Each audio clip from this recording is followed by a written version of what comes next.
Hi, my name's Debbie Patterson. I'm a theater artist, and I also teach, sometimes in schools, and sometimes I teach theater classes through Perry Theater Exchange. But I'm here to talk to you about welcoming chaos. Schools are really good at teaching us how to work within systems. You know, in our early years, we learn how to work in a group, how to follow a daily routine. We learn our numbers and our alphabet. And as we get older, we learn new systems that become ever more complicated and complex. The periodic table, or quadratic equations, or systems of parliament.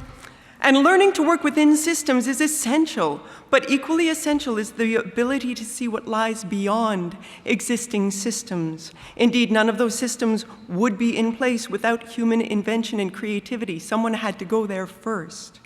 And the ability to imagine new systems, new ways of working, and new worlds lies in our ability to be comfortable working within chaos.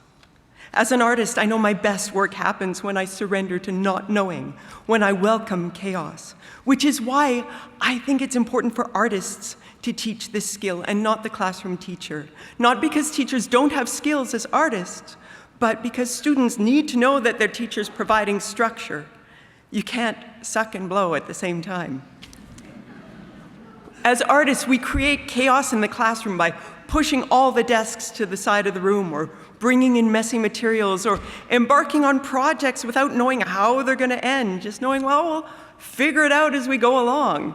I like to say, I don't know, what do you think, to my kids when I'm working with them? Empowering them to make their own choices, to move forward into the unknown. We actively subvert students' assumptions. I'll never forget a significant moment for me when I was a kid and an artist came into my classroom. We were drawing portraits of each other and I was trying to draw my friend's hair. And the artist came up to me and said, "Is that really what her hair looks like? Look at the light, look at the shapes. Forget what you think you know about hair and draw what you actually see." As we move through life, we all work within systems, and we all make assumptions based on those systems, and we make plans based on those assumptions. And every one of us has experienced a moment where a plan has gone awry.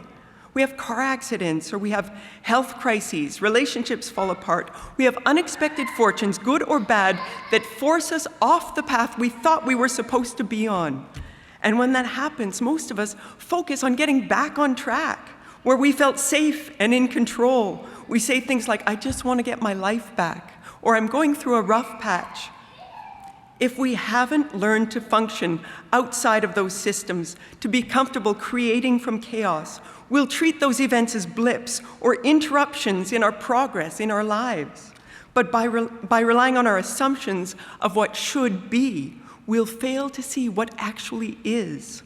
By focusing our energies on getting back on track, we miss the myriad opportunities that open up in moments of chaos. When we do that, we lose the chance to grow and change, to discover new things about who we are, to experiment, to invent, to evolve, to transform, and to maybe blaze a new trail that others can follow. So I'm well aware that the vast majority of students I work with are not going to become artists, and that's very good for them. God help the ones who do.